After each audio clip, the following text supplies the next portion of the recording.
Chinese dosa. तुम्हें जो करना है राहुल करो, आई रियली डोंट केयर।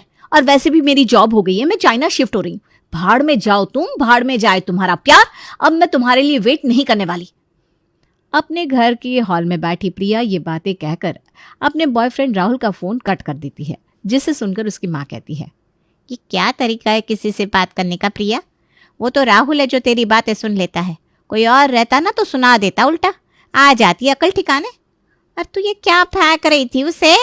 तेरे पापा जो तुझे शहर से बाहर नहीं जाने देते, वो तुझे चाइना जॉब करने भेज देंगे। और वो तो दूसरी बात रही, पर तेरी जॉब चाइना में, रुक मुझे हंस लेने दे पहले। यहाँ तो मेरा बेड़ा गर्क करने के लिए तुम खुद ही तैयार रहती हो मम्मी।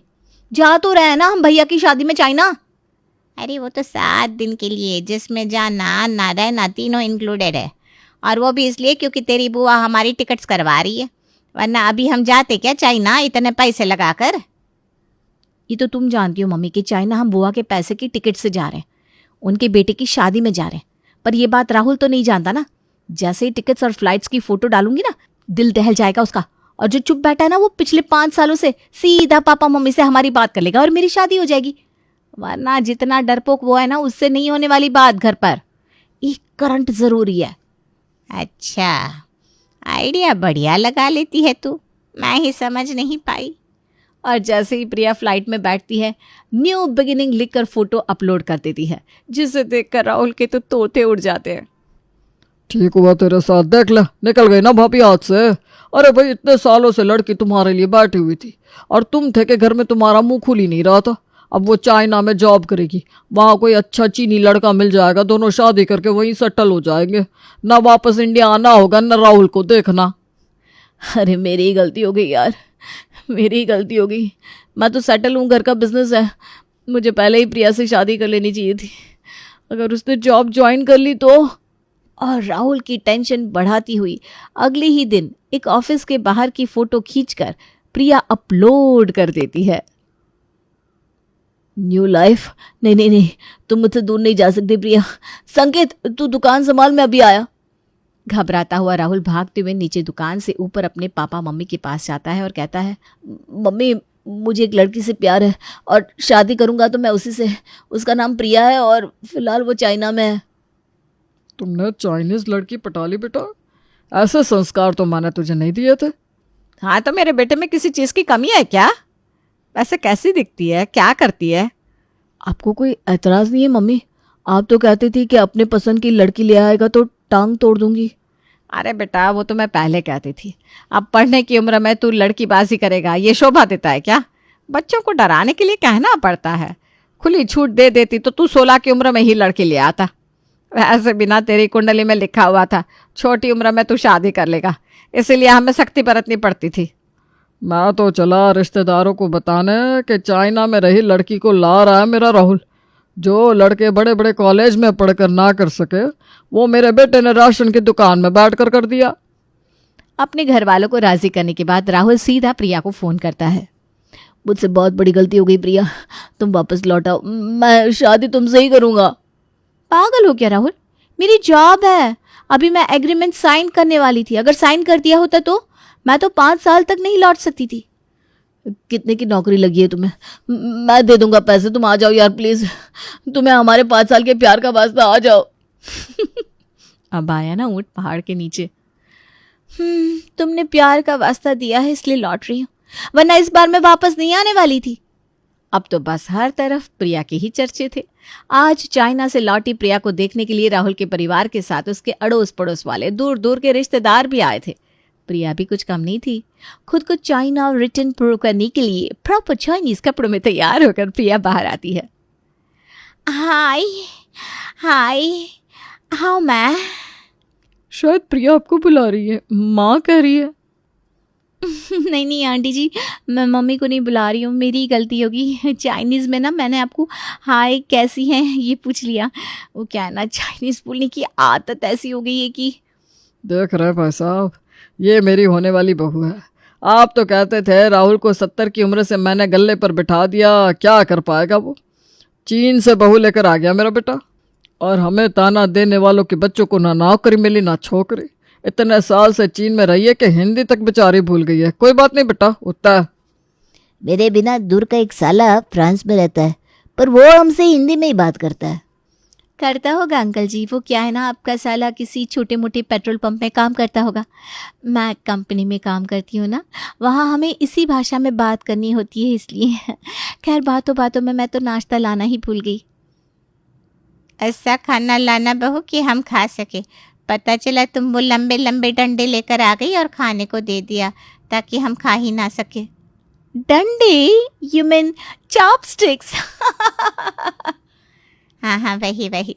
वही मैं सोचूं, आपकी बेटी की तो शादी भी नहीं हुई, आपको डंडे कौन मारने लगा?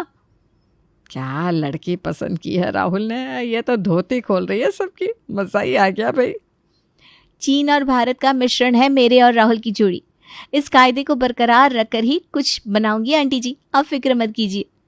और प्रिया बना कर लाती है डोसा पिज्ज़ा।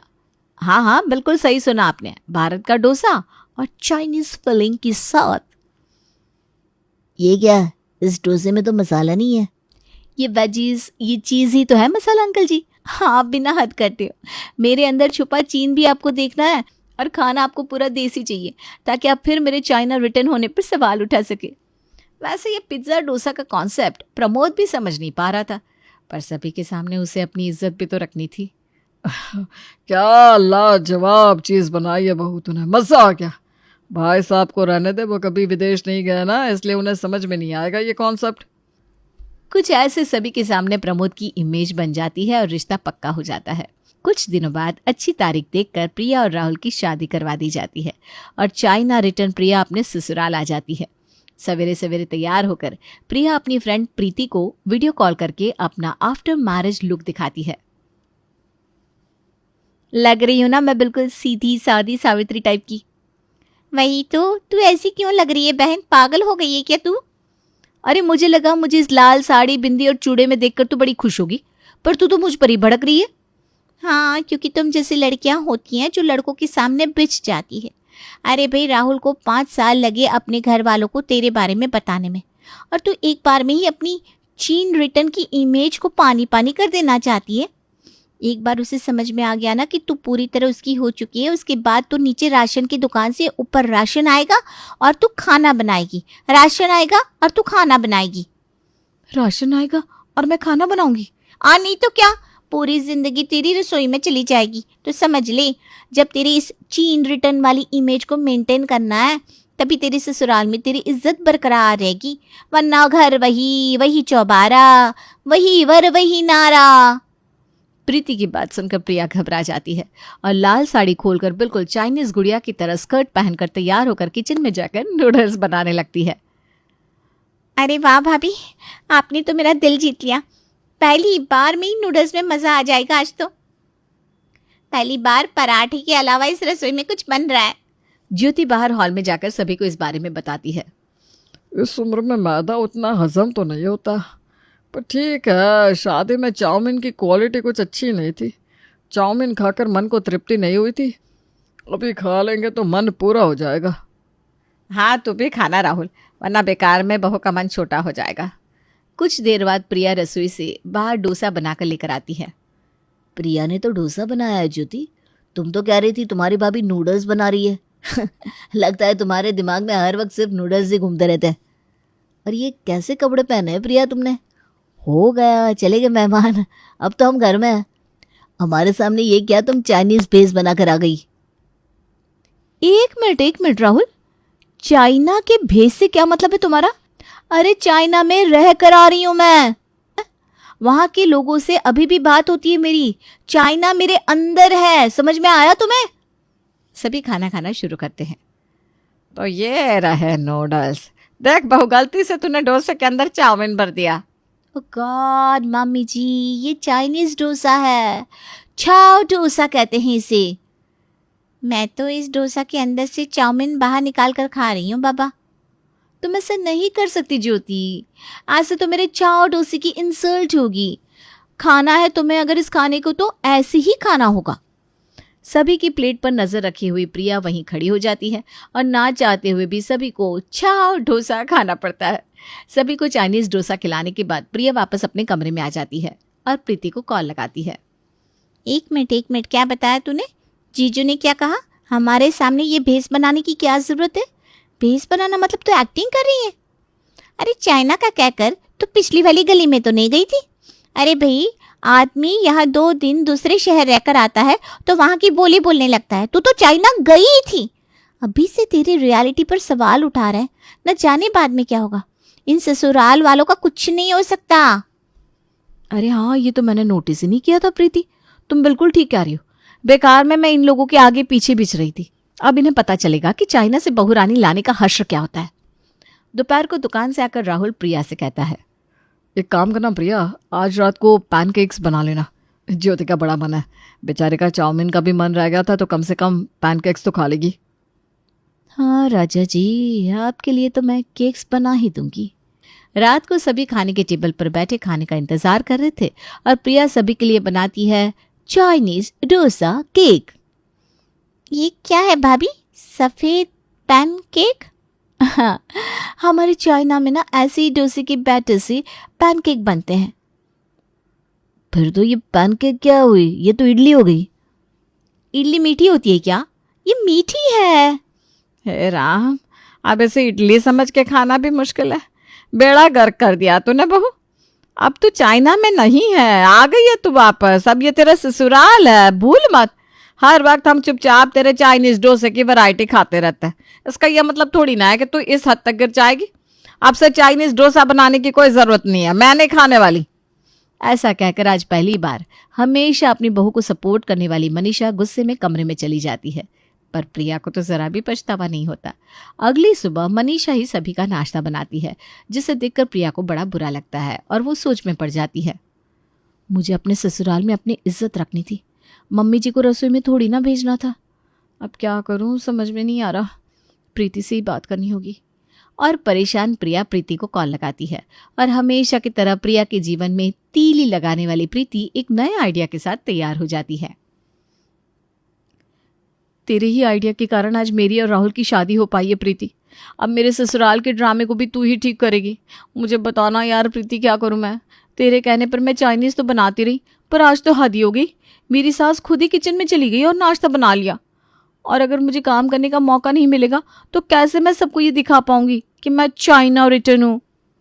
घर में सभी साथ में रहते हैं, इसलिए कुछ भी बोलेगी तो तू ही फंसेगी। सबसे पहले राहुल पर अटैक कर।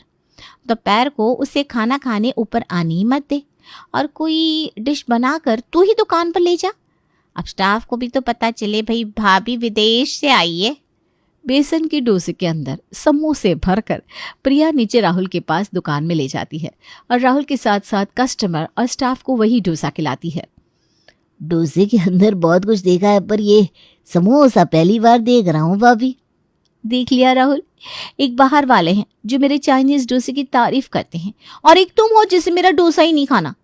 अरे भाई, अब मैं विदेश से आई हूं तो इसमें मेरी क्या गलती? मंद बुद्धि हो तुम, मंद बुद्धि। तुम्हें समझ में नहीं आ रहा, सब तुम्हारा मजाक उड़ा रहा है। धीरे धीरे राहुल और प्रिया के रिश्ते बिगड़ने लगे थे और रात को मनीषा को भी अपनी बहू को डांटने का अफसोस होता है और वो प्रमोद से कहती है, कुछ ज्यादा ही कह दिया मैंने बहू से। अगर वो चाइना से आई है तो उसमें उसकी क्या गलती? हमें भी तो चाइनीज बहू चाहिए थी। खाना बनाने में तो वो आनाकानी नहीं करती, बस खाना गलत बना देती है। ये पतले पतले कुरकुरे डोसे खा खा कर मेरा पूरा का पूरा मुंह ही कट गया। कल से ना आपको ये डोसे नहीं खाने पड़ेंगे, फिक्र मत कीजिए। कुछ तो उपाय लगाना ही पड़ेगा मुझे, वरना ये छोटी सी बात बहुत बड़ी हो जाएगी। अगली सुबह मनीषा प्रिया के कमरे में जाकर उससे कहती है, बेटा आज ना बूंदी के लड्डू बना लेना। वो क्या है ना, आज तेरे पापा का जन्मदिन है। जी मम्मी जी। मनीषा ये सोचकर खुश हो जाती है कि आज उसने अपनी बहू को बता दिया है कि क्या बनाना है, तो अब तो उसकी बहू को बूंदी के लड्डू बनाने ही पड़ेंगे। पर प्रीति की पट्टी पड़ी हुई प्रिया बूंदी के लड्डू के बजाय बना देती है बूंदी के डोसे। ये ऐसा नहीं लग रहा कि मैं कुछ ज्यादा ही कर रही हूँ? प्रीति घर वाले समझ नहीं जाएंगे क्या ये ड्रामा? बूंदी के डोसे कौन खाता है? हाँ तो ठीक है, खोल दे राज, बता दे सभी को कि तू अपनी कजिन की शादी में गई थी चाइना, राहुल से नाराज होकर नहीं गई थी। पता नहीं क्यों किए कराए पर पानी फिराना चाहती है तू। अरे उन्हें क्या पता कि चाइना में बूंदी के डोसे बनते कि नहीं। कह देना चाइनीज डोसा है, सिंपल। और आज जैसे ही चाइनीज डोसा सर्व किया जाता है, मनीषा कहती है, आ गए डोसे समधी जी, कमरे से बाहर आ जाइए। आपकी बेटी ने आपके लिए बनाए हैं। बूंदी के लड्डू कहे थे मैंने, पर इसने बना दिए डोसे। चाइना से आई है ना। आज आपका बर्थडे है ना, मैं तो भूल ही गई थी। मुझे लगा पापा जी का है। कि प्रीति भी ना, पता नहीं क्यों मैं उससे सलाह लेती हूँ। आपको तो शुगर है पापा, मैं आपके लिए शुगर फ्री लड्डू बना कर लाती हूँ। इधर बैठो, मुझे तुमसे बात करनी है प्रिया। अगर तुम्हारी सास ने मुझे यहाँ नहीं बुलाया होता तो तुम ये बूंदी के डोसे अपने ससुराल वालों को खिलाती, चाइनीज डोसा बताकर। और किसकी बात मानकर तुम ये सब कर रही हो? उस प्रीति की, जो खुद की शादी नहीं बचा सकी, डाइवोर्स है ना वो, उसकी सलाह लेती हो तुम। और किसके सामने तुम्हें अपनी इमेज बनानी है? अपने ससुराल वालों के? क्या कभी हमारे सामने तुम्हें अपनी इमेज बनाने की सोची? तो इनके सामने क्यों इमेज बनानी है तुम्हें, वो भी इस तरह? इतने अच्छे सास ससुर है, कद्र करो इनकी। पापा वो, अगर तुमने अब प्रीति से बात की तो मुझसे कभी बात मत करना। ये बात अगर मैं तुम्हें समझाती तो तुम्हें लगता कि मैं तुम्हें तुम्हारी सहेली से बात करने से रोक रही हूँ। पर बेटा, हर रोज मैं ये सब कुछ होता देख रही थी, पर चुप थी। मुझे लगा एक दिन तुम समझ जाओगी, पर तुम तो समझने को तैयार ही नहीं थी। इसलिए मुझे लगा कि अगर बाप बेटी आपस में बात करें तो ज़्यादा अच्छा होगा।